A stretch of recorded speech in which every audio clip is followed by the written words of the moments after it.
Hi everyone. It's book reading channel. You can think of it as just an audiobook session,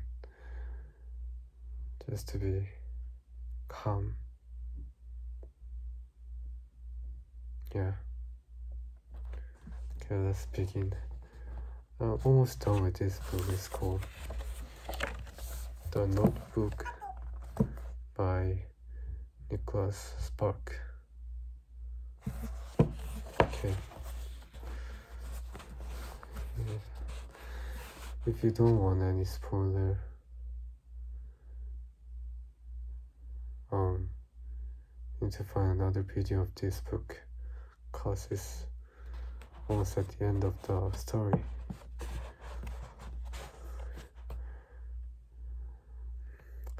It is 11:30 and I look for the letter she wrote me, the one I read when the mood strikes me. I find it where I last left it. I turned it over a couple of times before I open it, and when I do, my hands begin to tremble. Finally, I read. Dear Noah, I write this letter by candlelight as you lie sleeping in the bedroom we have shared since the day we are married. And though I can't hear the soft sound of your slumber, I know you're there. And soon I will be lying next to you again, as I always have. And I will feel your warmth and your comfort. And your breath will slowly guide me to the place where I dream of you and the wonderful man you are. I see the flame beside me, and it reminds me of another fire from decades ago, with me in your soft clothes and you in your jeans. I knew then we would always be together. Even though I wavered the following day, my heart had been captured, roved by a certain poet. I knew inside that it had always been yours. Who was I to question a love that rode on shooting stars and roared like crashing waves? For that is what it was between us then, and that is what it is today. I remember coming back to you the next day, the day my mother visited. I was so scared, more scared than I had ever been, because I was sure you would never forgive me for leaving you.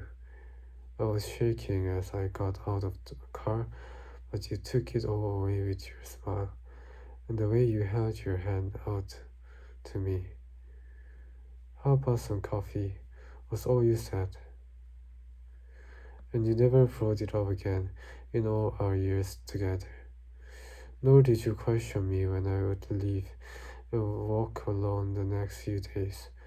And when I came in with tears in my eyes, you always knew whether I needed you to hold me or to just let me be.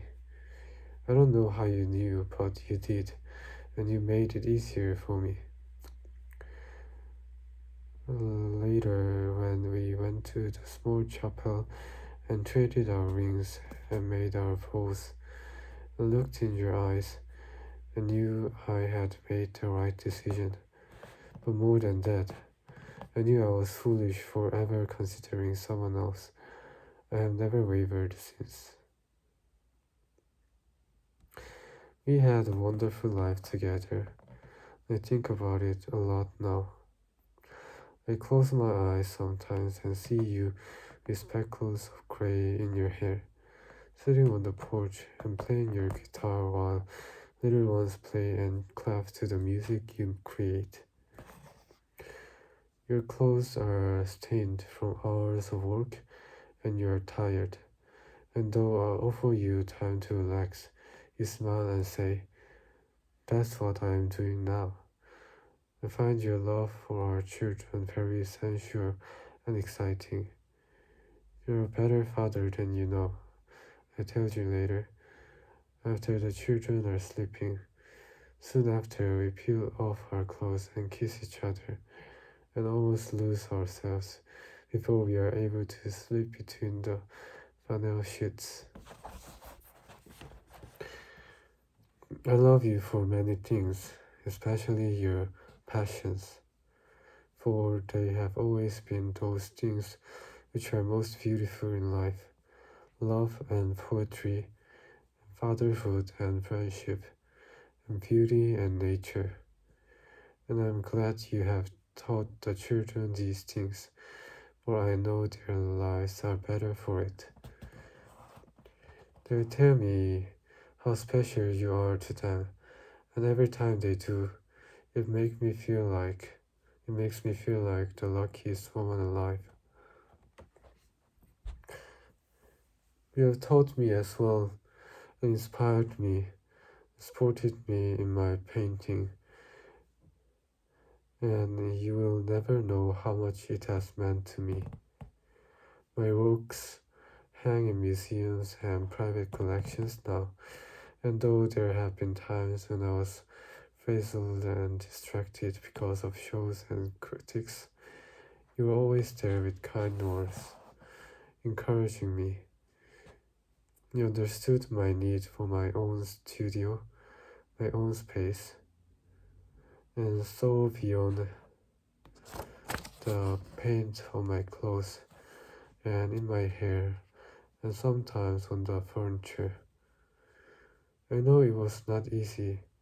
It takes a man to do that, Noah, to live with something like that, and you have.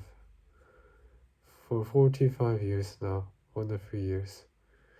You are my best friend as well as my lover, and I do not know which side of you I enjoy the most. I treasure each side, just as I have treasured our life together. You have something inside you, Noah, something beautiful and strong. Kindness, that's what I see when I look at you now. That's what everyone sees. Kindness. You are the most forgiving and peaceful man I know. God is with you. He must be, for you are the closest thing to an angel that I've ever met. I know you thought me crazy for making us write our story before we finally leave our home, but I have my reasons, and I thank you for your patience. And though you asked, I never told you why, but now I think it is time you knew. We have lived a lifetime most couples never know, and yet when I look at you, I am frightened by the knowledge that all this will be ending soon. For we both know my prognosis and what it will mean to us. I see your tears, and I worry more about you than I do about me, because I feel the pain I know we'll go through. There are no words to express my sorrow for this, and I am at a loss for words. So I love you so deeply, so incredibly much, that I will find a way to come back to you, despite my disease. I promise you that. And this is where the story comes in. When I am lost and lonely, read this story just as you told it to the children. And know that in some way I will realize it's about us. And perhaps, just perhaps, we will find a way to be together again. Please don't be angry with me on days I do not remember you, and we both know they will come. Know that I love you, that I always will, and that no matter what happens, know I have led the greatest life possible, my life with you. And if you save this letter to read again, then believe what I am writing for you now. Noah, wherever you are and whenever this is, I love you. I love you now as I write this, and I love you now as you read this. And I am so sorry if I am not able to tell you. I love you deeply, my husband. You are, and always have been, my dream. Ali. When I'm finished with the letter, I put it aside. I rise from my desk and find my slippers. They are near my bed, and I must sit to put them on. Then, standing, I cross the room and open my door. I peek down the hall and see Janus seated at the main desk. At least I think it is Janice. I must pass this desk to get to Alice's room.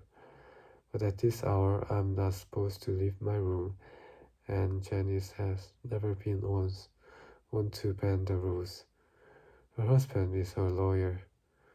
I wait to see if she will leave, but she does not seem to be moving, and I grow impatient. I finally exit my room away. Slow shuffle, slide to right. Slow shuffle. It takes aeons to close the distance, but for some reason she does not see me approaching. I'm a silent panther creeping through the jungle. I'm as invisible as baby pigeons.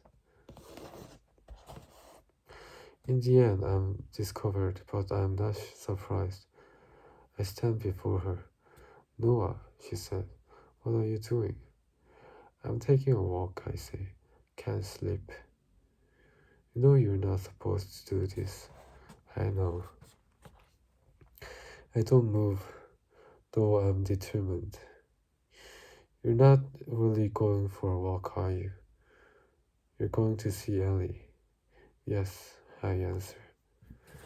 Noah, you know what happened the last time we saw her at night. I remember. Then you know you shouldn't be doing this. I don't answer directly. Instead, I say, I miss her. I know you do, but I can't let you see her. It's our anniversary, I say. This is true. It is 1 year before gold. 49 years today. I see. Then I can go? She looks away for a moment, and her voice changes. Her voice is softer now, and I'm surprised. She has never struck me as sentimental type. Noah, I've worked here for 5 years, and I worked at another home before that. I've seen hundreds of couples struggle with grief and sadness, but I've never seen anyone handle it like you do. No one around here, not the doctors, not the nurses, has ever seen anything like it. She pauses for just a moment, and strangely, her eyes begin to fill with tears.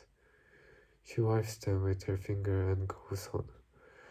I try to think what it's like for you, how you keep going day after day, but I can't even imagine it.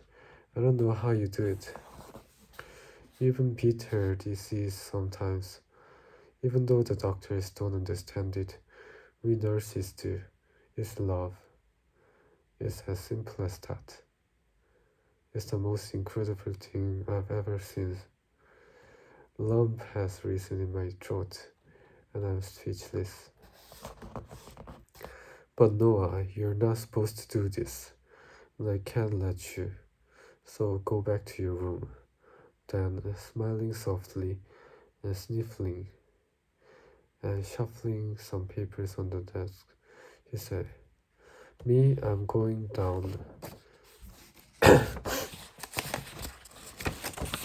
downstairs for some coffee. I won't be back to check on you for a while, so don't do anything foolish. She rises quickly, touches my arm, and walks toward the stairs. She doesn't look back, and suddenly I'm alone. I don't know what to think. I look at where she had been sitting and see her coffee, a full cup, still steaming. And once again, I learned that there are good people in the world.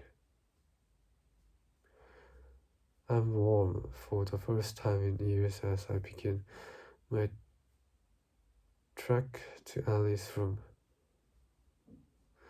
I take steps the size of pixie straws, and even at the pace it is dangerous, for my legs have grown tired already. I find I must touch the wall to keep from falling down. Lights buzz overhead, their fluorescent glow making my eyes ache, and I squint a little. I walk by a dozen darkened rooms where I have read before, and I realize I miss the people inside. They are my friends, whose faces I know so well, and I will see them all tomorrow, but not tonight, for there is no time to stop on this journey. I press on, and the movement forces flew through banished arteries. I feel myself becoming stronger with every step. I hear a door open behind me, but I don't hear footsteps. I keep going. I'm a stranger now. I cannot be stopped. A phone rings in the nurse's station. I push forward so I will not be caught. I'm a midnight bandit, masked and fleeing on horseback from sleepy desert towns, charging into yellow moons with gold dust in my saddlebags. I'm young and strong, with passion in my heart, and I will break down the door and lift her in my arms and carry her to paradise. Who am I kidding? I lead a simple life now. I am foolish, an old man in love, a dreamer who dreams of nothing but reading to Ali and holding her whenever I can. I'm a sinner with many faults and a man who believes in magic, but I am too old to change and too old to care. When I finally reach her room, my body is weak. My legs wobble, my eyes are blurred, my heart is beating funny inside my chest. I struggle with the knob, and in the end it takes 2 hands and 3 truckloads of effort.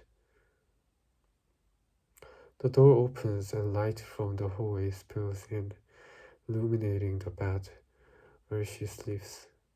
I think, as I see her, I'm nothing but a passerby on a busy city street, forgotten forever. Her room is quiet, and she is lying with the covers halfway up. After a moment, I see her roll to one side, and her noises bring back memories of happier times. She looks small in her bed, and as I watch her, I know it is over between us. The air is stale, and I shiver. This place has become our tomb. I do not move on this our anniversary for almost a minute, and I long to tell her how I feel, but I stay quiet so I won't wake her. Besides, it is written on the slip of paper that I will slide under her pillow. It says, "Love, in these last and tender hours, is sensitive and very pure. Come morning light, with soft lit powers to awaken love that's ever sure." I think I hear someone coming, so I enter her room and close the door behind me. Blackness reaches the window. I open the curtains, and the moon stares back, large and full. And guardians of the evening, turn to Ali and dream 1,000 dreams.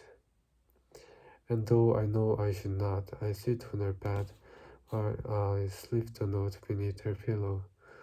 Then I reach across and gently touch her face, soft like powder. I stroke her hair, and my breath is taken away.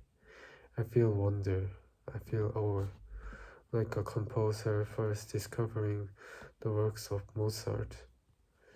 She still stirs open her eyes, squinting softly, and I suddenly regret my foolishness, for I know she will begin to cry and scream.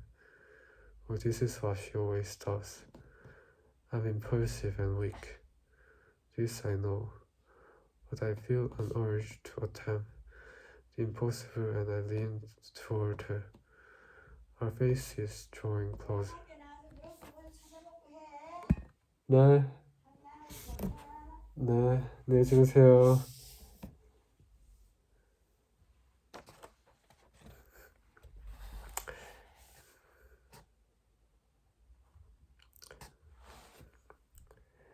Okay.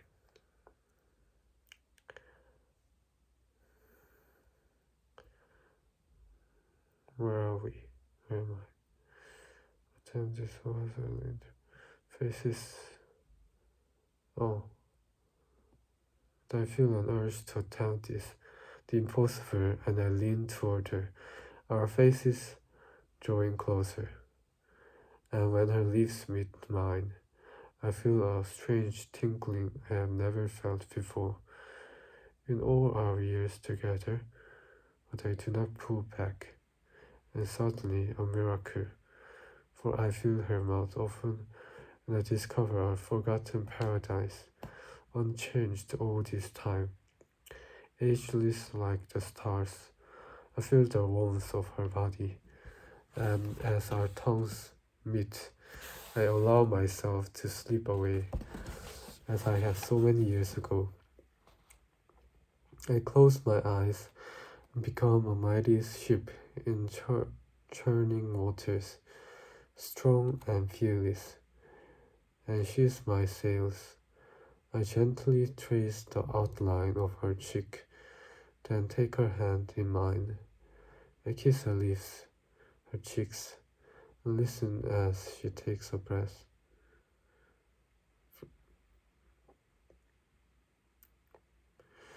She murmurs softly, "Oh Noah, I miss you." Another miracle, the greatest of all.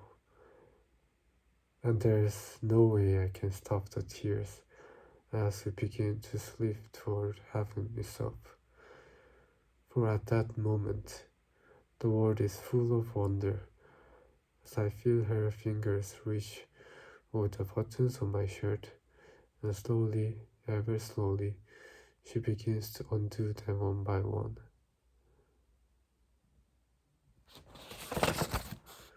And that's the end of the story.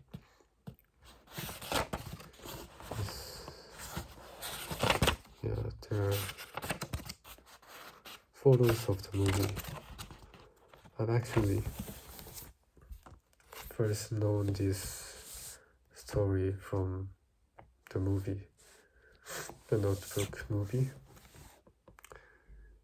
Is one of my favorite. Okay, anyways.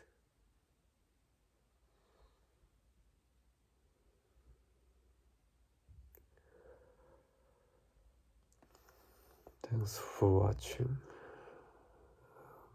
Sorry if my voice isn't great today, especially because I've caught a cold.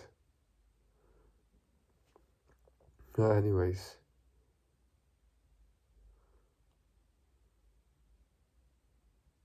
bye and see you next time.